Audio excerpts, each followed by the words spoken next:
नमस्कार, शाम के 7 बज चुके हैं। आप देख रहे हैं आज तक। आपके साथ मैं हूं चित्रा त्रिपाठी। वक्त हो चला है देश तक में आज की हर बड़ी खबर का। पाकिस्तान में भयानक विमान हादसा हुआ है। लाहौर से कराची जा रहा यात्रियों से भरा एक विमान एयरपोर्ट से 5 किलोमीटर पहले एक रिहायशी इलाके में क्रैश हो गया। विमान के क्रैश होने के बाद चीख पुकार मच गई। मंजर बेहद दर्दनाक हो गया और इस विमान हादसे पर प्रधानमंत्री नरेंद्र मोदी ने अपना दुख जाहिर किया है। उनकी ओर से ट्वीट करके पाकिस्तान विमान हादसे पर अपना दुख जाहिर किया है। घायलों के जल्द ठीक होने की प्रार्थना करते हुए उन्होंने ट्वीट किया है और मृतकों के परिवारों के प्रति हमारी संवेदना है। घायलों के जल्द ठीक होने की मैं कामना करता हूं, ये कहा है प्रधानमंत्री नरेंद्र मोदी ने। उस भयावह मंजर की तस्वीरें भी हम आपको दिखा रहे हैं। सब कुछ जलकर खाक, देखते ही देखते पल भर में पूरा का पूरा विमान मलबे में किस कदर तब्दील हो गया। ये तस्वीर आपके सामने है। 90 मुसाफिरों वाला ये प्लेन कराची हवाई अड्डे पर इसकी क्रैश लैंडिंग हुई, जिसकी तस्वीरें आप देख रहे हैं। लैंडिंग से ठीक पहले रिहायशी इलाके में ये प्लेन गिर गया।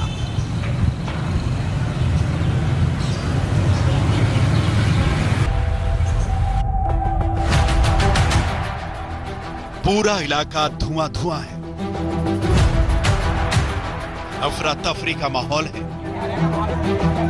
चीख पुकार मची हुई है। ऐसा मंजर है जिसे देखकर कोई भी दहल जाए। तस्वीरें पाकिस्तान के कराची की हैं। लाहौर से उड़ा एक विमान कराची एयरपोर्ट से 5 किलोमीटर पहले इस मॉडल कॉलोनी में क्रैश हो गया। विमान क्रैश हुआ तो घरों में आग लग गई और चारों तरफ सिर्फ मातम ही मातम दिखने लगा। तस्वीरें देखिए। बताया जा रहा है कि पाकिस्तान इंटरनेशनल एयरलाइंस का यह विमान एयरक्राफ्ट A320 एयरबस लाहौर से कराची जा रहा था। इस एयरक्राफ्ट में कुल 98 लोग सवार थे, जिनमें 90 यात्री थे और 8 क्रू मेंबर थे। दरअसल कोरोना संकट के बीच लॉकडाउन में फंसे लोगों के लिए यह स्पेशल विमान चलाया गया था ताकि लोग ईद मनाने अपने घर पहुंच सकें। विमान ने लाहौर से कराची के लिए उड़ान भरी थी, मगर जिन्ना इंटरनेशनल एयरपोर्ट से ठीक पहले विमान में खराबी आई और विमान एक रिहायशी कॉलोनी में क्रैश हो गया।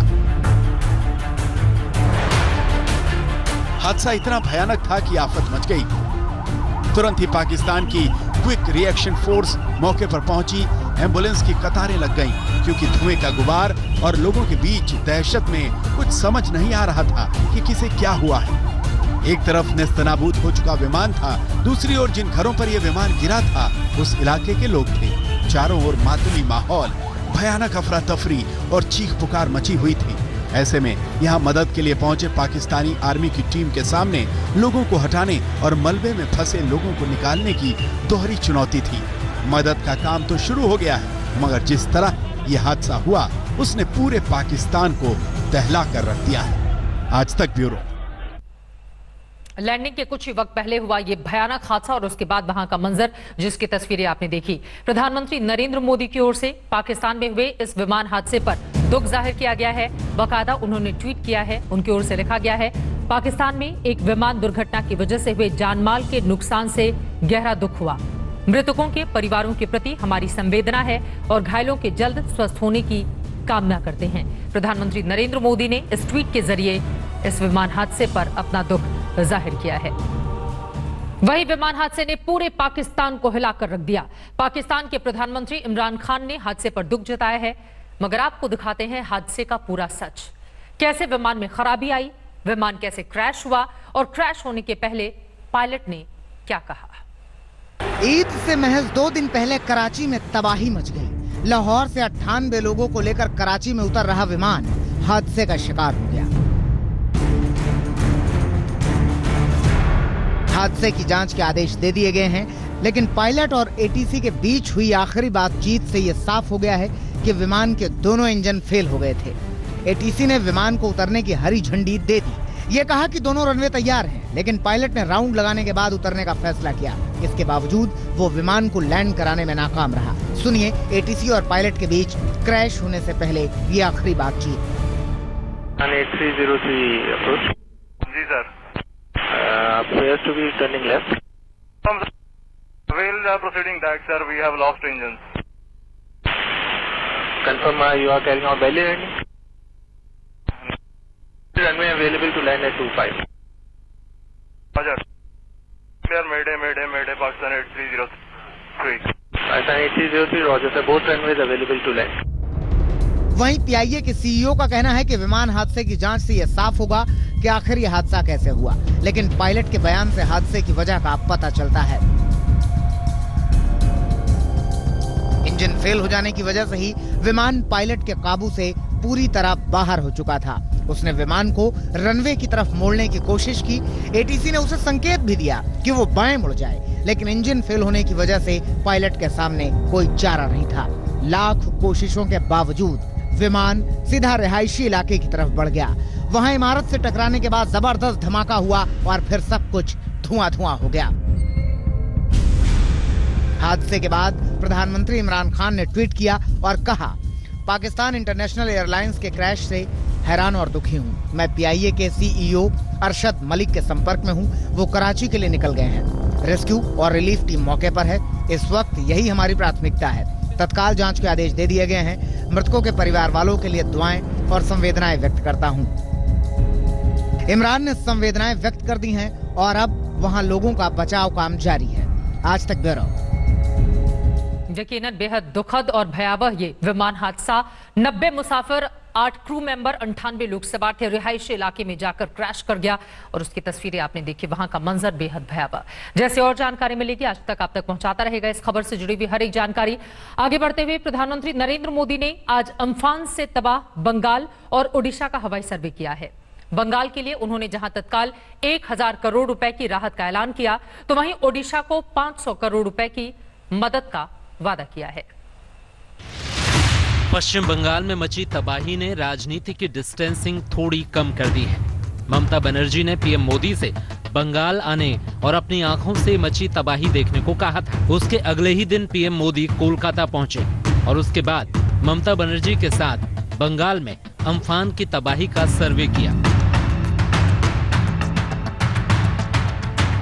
सर्वे करने के बाद समीक्षा बैठक हुई, जिसके बाद पीएम मोदी ने 1000 करोड़ की तुरंत मदद का ऐलान भी कर दिया।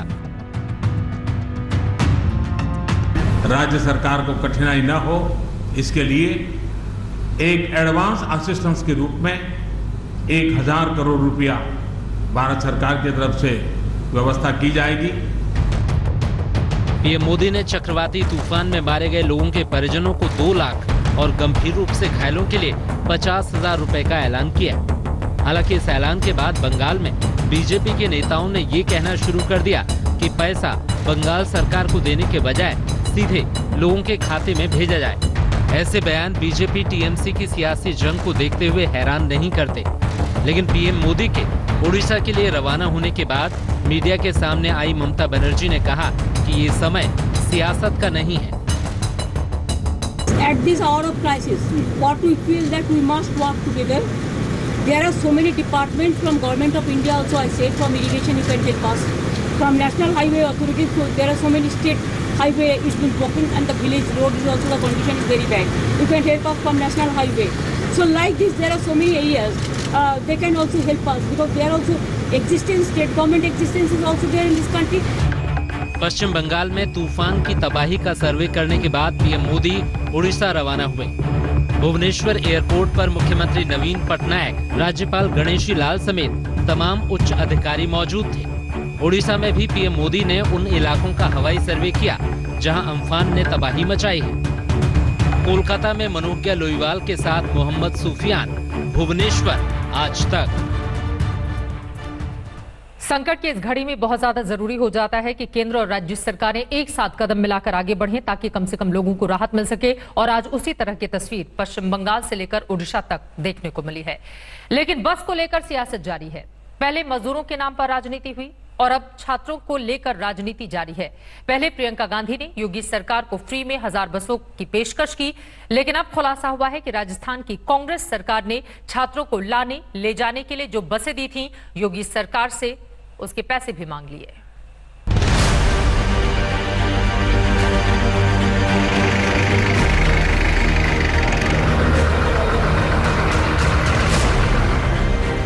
प्रियंका गांधी की ओर से भेजी गई बसें राजस्थान लौट गईं, लेकिन नई सियासत के तहत यूपी सरकार ने राजस्थान सरकार पर पलटवार किया है। उसका आरोप है कि सेवा की बात करने वाली कांग्रेस पार्टी ने कोटा से यूपी भेजे गए छात्रों के मामले में वसूली की है।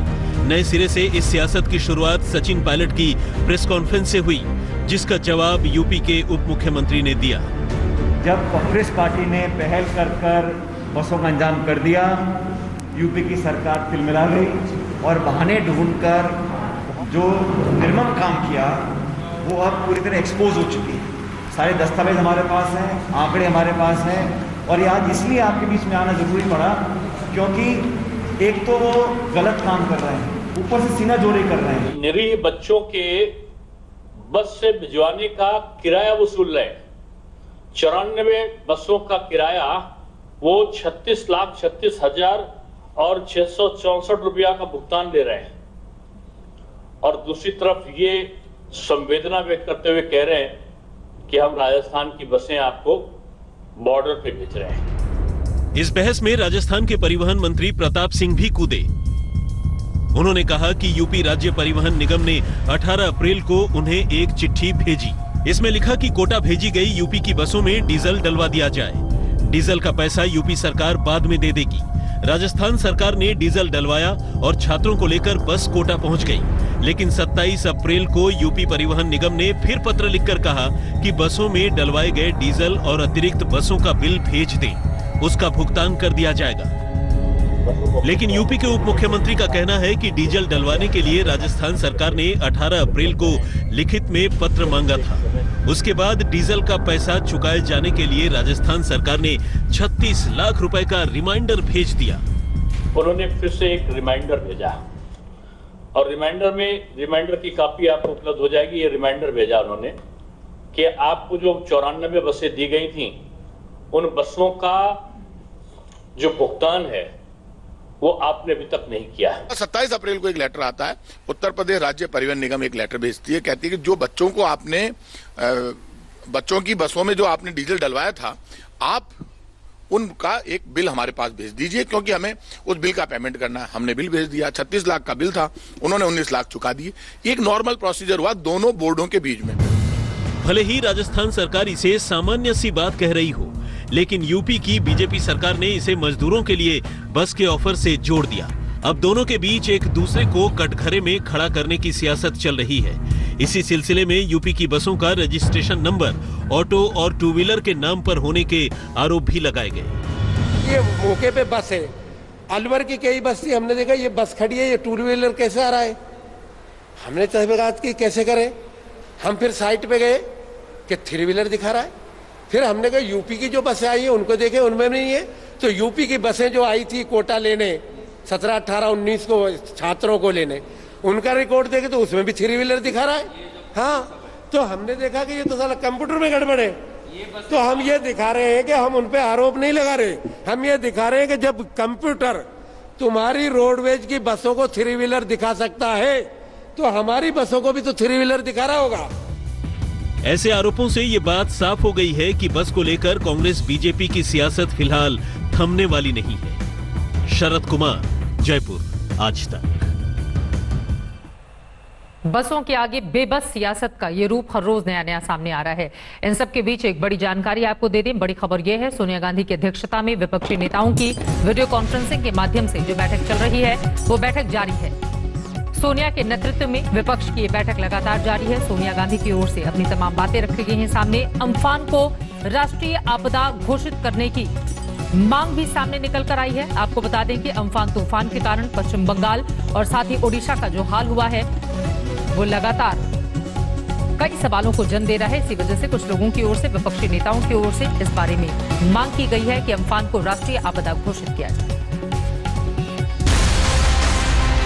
कोरोना के संकट काल में विपक्ष को एकजुट करके सरकार के विरुद्ध यूपीए अध्यक्ष सोनिया गांधी ने हल्ला बोला है। सोनिया गांधी ने वीडियो कॉन्फ्रेंसिंग के जरिए विपक्षी दलों की बैठक की। इस बैठक में विपक्ष के कई बड़े चेहरे शामिल हुए।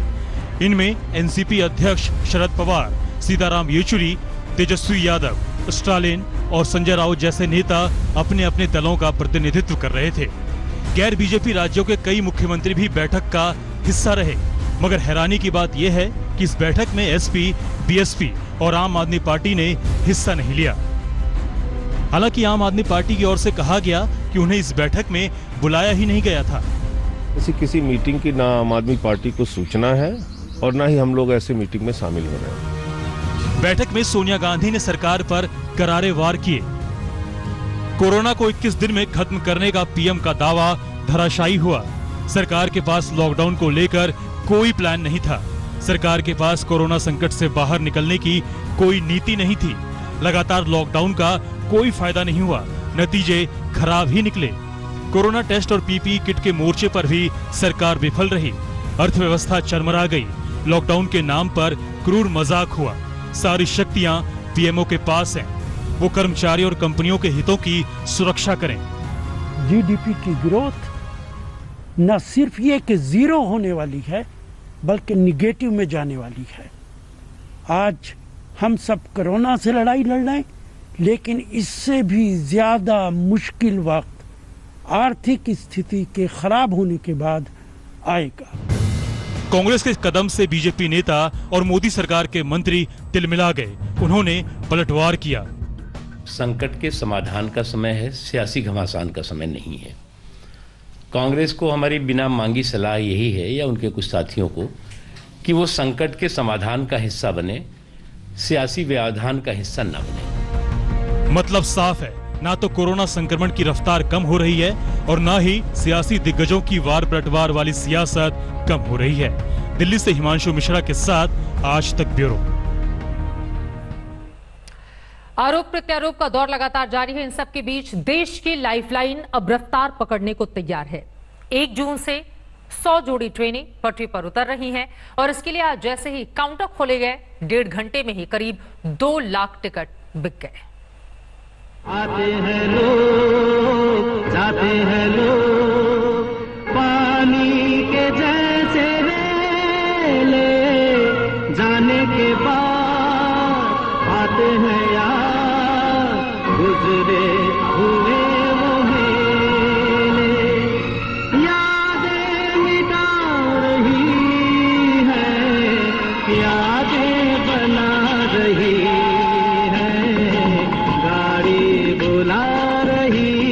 कोरोना संकट से जूझ रही जिंदगी की यादें मिटाने को, घर पहुंचकर परिवार के साथ मिल जाने की अच्छी यादें बनाने को गाड़ी बुला रही है। बजा रही है। 200 नॉन एसी ट्रेन की सूची कल जारी कर दी गई है। उसकी बुकिंग आज सुबह 10 बजे से प्रोग्रेसिवली बढ़ाते जा रहे हैं। अब लगभग 75 ट्रेनों की बुकिंग शुरू हो गई है और ट्रेनें जोड़ते जाएंगे। जो नॉर्थ की तरफ जाती है, नॉर्थ ईस्ट की तरफ जाती है, पश्चिम बंगाल, उड़ीसा और वहां से गुजरते हुए आगे नॉर्थ ईस्ट में जाती है, उन ट्रेनों की बुकिंग हमने शुरू नहीं की है, क्योंकि हम चाहते हैं कि वहां थोड़ी स्थिति सामान्य हो जाए। गाड़ियां खुलें, पटरियों पर दौड़ें, मजदूरों को, जरूरतमंदों को अपने अपने घर पहुंचाएं।